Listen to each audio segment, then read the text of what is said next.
Moed Katan Daf. The test contains two mishnayos. First is on the topic of malachos one's allowed to do on Chol HaMoed. The second is on the rules of avelos and when avelos is interrupted by a Yom Tov. So the Gemara, we shall begin with the first mishnah, which is the last two lines on Daf Yud Ches.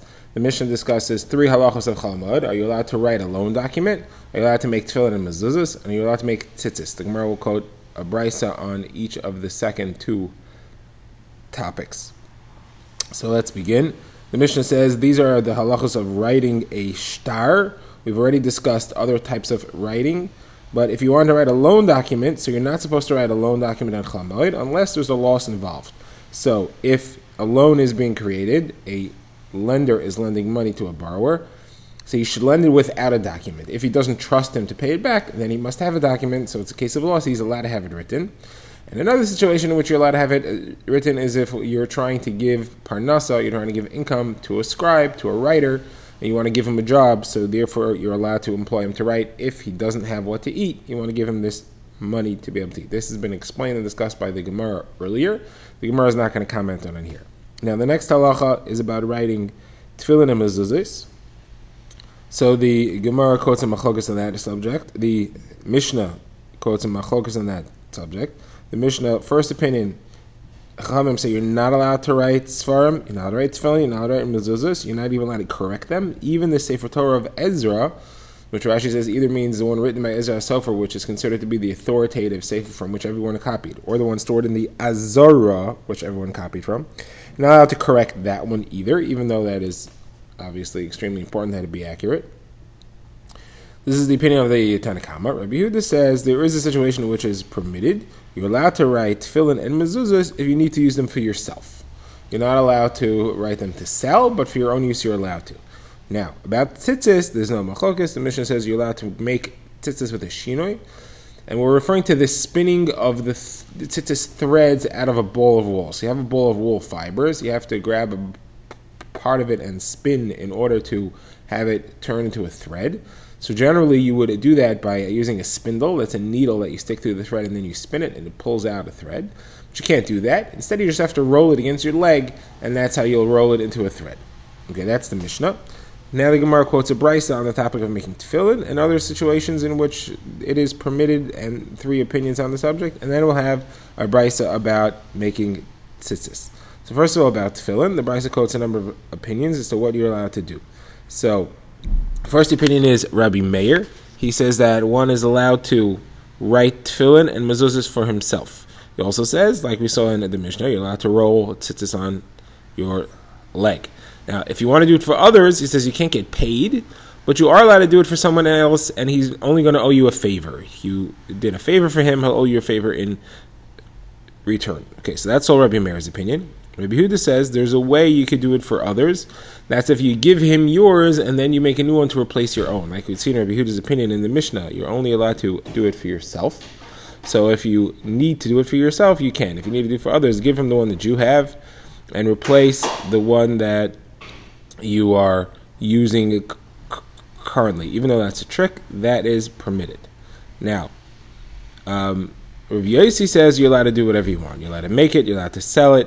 Not a problem. All of these are okay. Even if it's just for parnasa, this is your job. Even if it's not that you desperately need to eat, you're allowed to. Now, the Gemara says that Rav Paskin for Rav Chananel, or some say it was Rav Chano Paskin for Rav Chananel, that the halacha l'maisa is that you're allowed to write and sell just like Rabbi Yossi said. Okay, now we have a brisa discussing making tzitzis.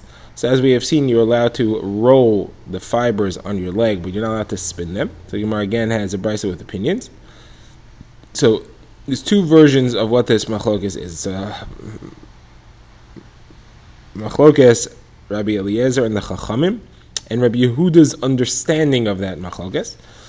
The question is, are you allowed to use a stone? So there are three ways you could possibly roll tzitzis. To roll them the normal way would be to use a spindle, which you stick through the ball of wool and you spin it. That's forbidden. To use a stone would mean that you would stick a stone in there and grab the fibers with that and spin that.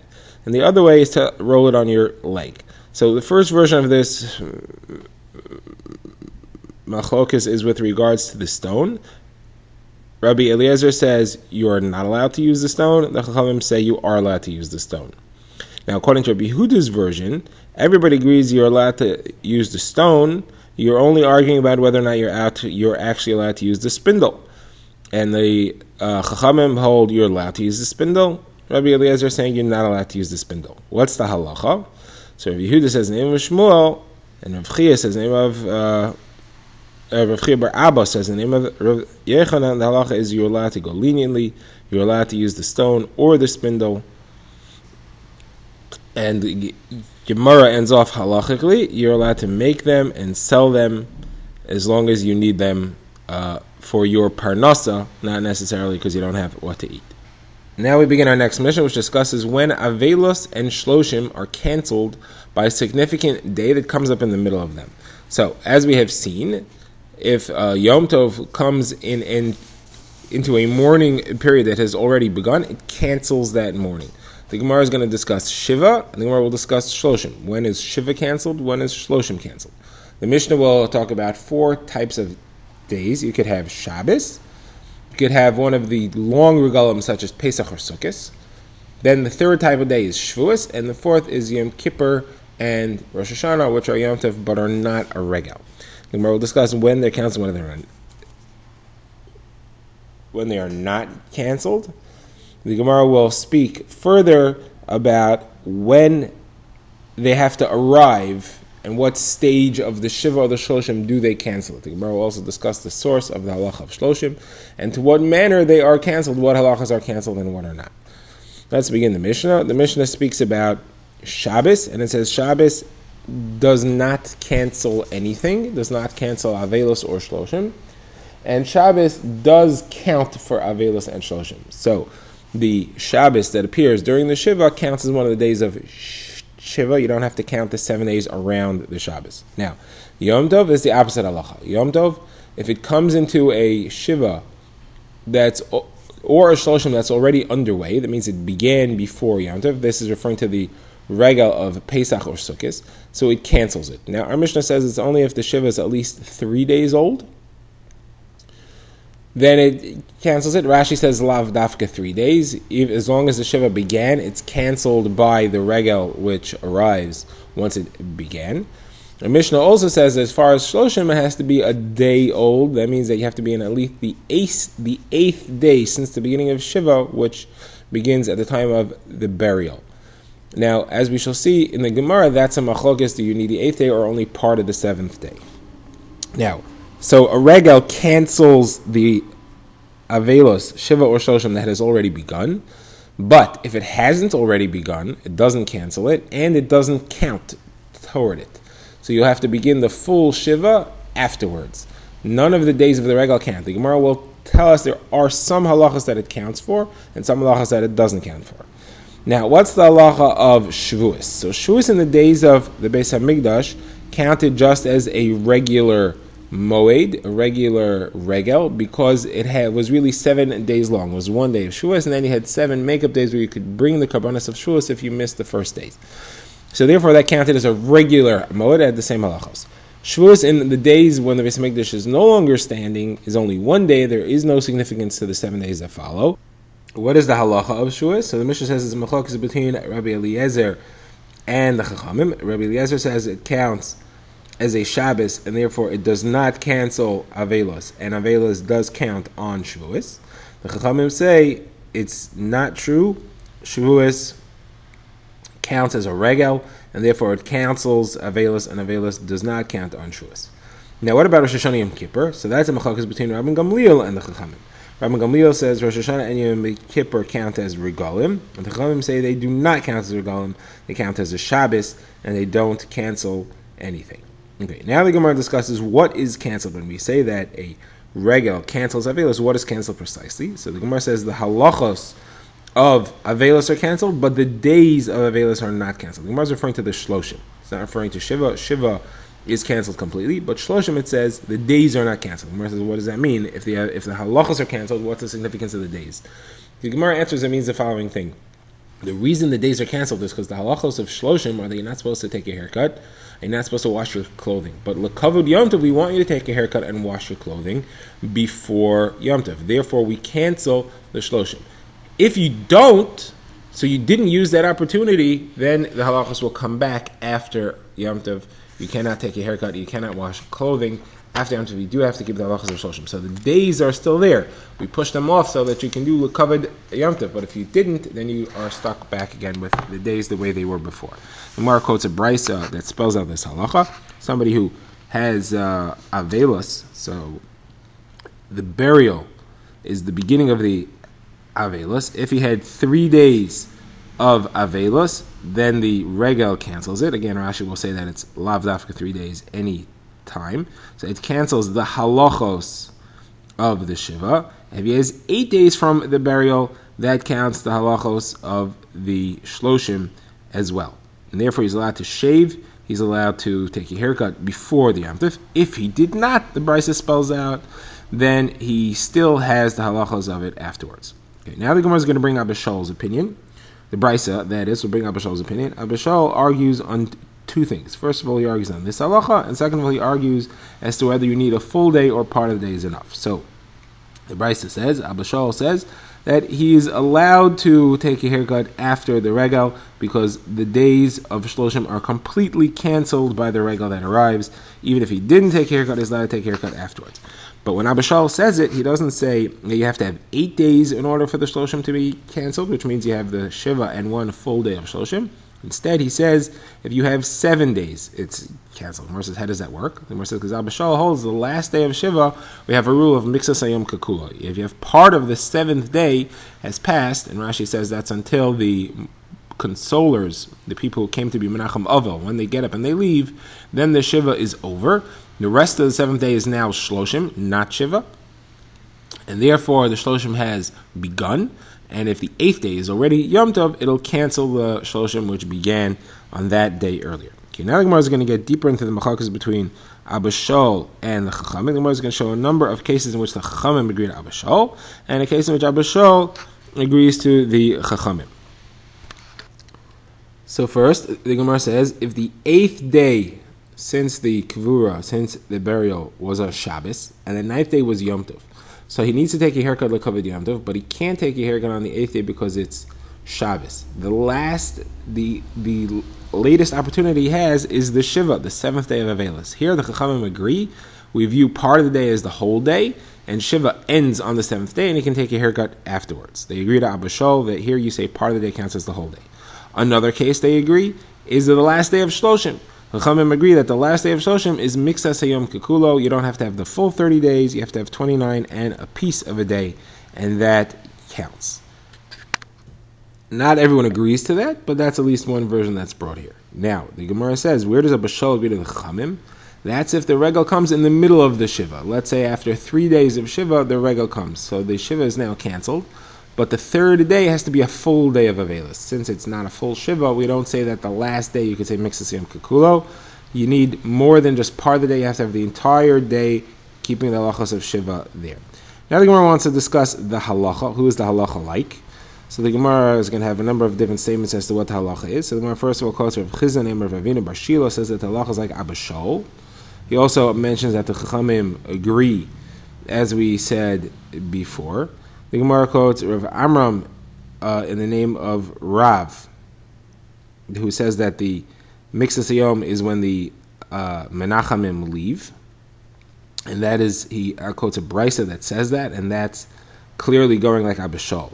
Abai says the halacha is like Abba Shaul only with regards to the end of Shiva, not with regards to the end of Shloshim. He says actually that the Chachamim agree with regards to the end of Shloshim, there's no machokes. Mar quotes Rava, who says that there is still a machokes at the end of Shloshim, and the halacha is like Abba Shaul at the end of Shloshim, but not at the end of Shiva. There he goes like the Chachamim. In Nahardai, the Gemara says, they say that the halacha is like Abba Shaul in both ways. There is still a machokes, and the halacha is like Abba Shaul as far as both things, the end of Shiva and the end of Shloshim, we say Mixas Hayom Kekulo. And the reason for that is a klal, a rule that the Gemara invokes often in the name of Shmuel, and in Hilchas Avelos we always go leniently. Okay. Now the Gemara says that there's some question as to who quoted this. The Gemara says either Rav Nechemia, brother of Yeshua, who found Rav Papi and Rav Papa saying, or maybe it was Rav Huna, brother of Yeshua, or Rav Nechemia, brother of Yosef, who found them saying in the name of Rav Huna, brother of Yeshua. Either way, what they were saying is that everybody agrees to the last halacha, which we said that if Yom Tov comes in the middle of the Shiva, you don't say Mixas Yom Kekula. Okay, the Gemara now wants to know what is the source of the halacha that Shloshim exists. How do you know that there is halachos of not taking haircut for 30 days after the burial? Where do you get that? The Gemara says because you link the discussion of letting hair grow in a Avel to that of letting hair grow for a Nazir. Letting hair grow for an Avel, we learn from the fact that the Torah told Aaron not to keep Hilchos Avelos and said not to let his hair grow. So it said Roshechem al tifra'u. From there we learn that an Avel is supposed to generally allow his hair to grow. As far as Nazir, it says Godol Pera Sar Rosho. So you have the word Tifra'u and Pera, same word, and if we connect the two, just like Nazir is 30 days long, Avelos is also 30 days long. Which says, how do you know that Nazir is 30 days long? Which says that comes from the Torah's description of Nazir that says Kadosh Yiyeh, he should be holy for Yiyeh. Yiyeh is Gematria 30, and therefore he should be holy 30. 30 days long is where the holiness of a Nazir extends for. Okay, now the Gemara is a Shaila, which was asked from Abaye to Rava. And the question is, if the Avelis begins on the Regel, that's the burial happens on the Regel, does the Yom Tov, the rest of the Regel, count as part of the 30 days of Shloshim or not? Does it take off part of the 30 days? Now we know that if the Kavura is before the Regel, it cancels it. There's no more Shloshim afterwards. We know that if the Shiva begins on the Regel, it does not cancel Shiva. The Shiva continues completely afterwards. That there's no Shaila about. And the reason for that, the Gemara explains, is because the halachos of Shiva don't exist on the Regel. On the Regel itself, there is no Shiva. Shiva therefore has to continue completely afterwards. It has to begin or continue afterwards. Questions about Shloshim, because the main halach of Shloshim is that you can't take a haircut and you can't wash your clothing. Well, you can't take your haircut and wash your clothing on Chol Moed anyway. Every Chol Moed is forbidden to take your haircut and wash your clothing. That's a general halacha. So maybe, since the halacha of Shloshim is being kept on Chol Moed anyway, if my Shloshim begins on Chol Moed, or the halachos of Shiva and Shloshim together begin on Chol Moed, so the Chol Moed days count as Shloshim days because you are keeping the halachos of Shloshim during those days. That's the Gemara's question. So now the Gemara has two attempts to try to solve it.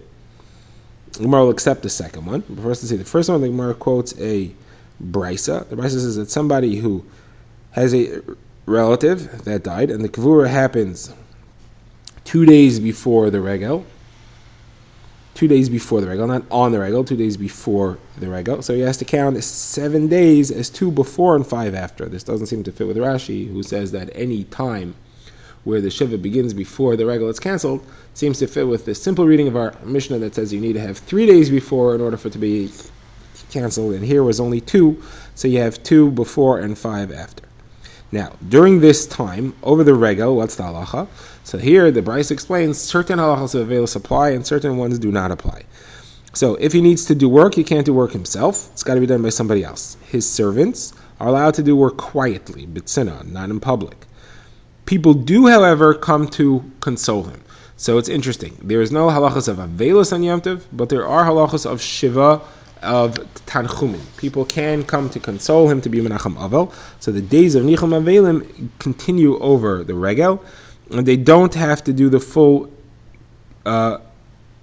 Tanchumin afterwards. So let's say after the Regel, he has 5 days left of Shiva, but he doesn't have to do 5 days of Tanchumin, because the Tanchumin already happened on the Shiva itself.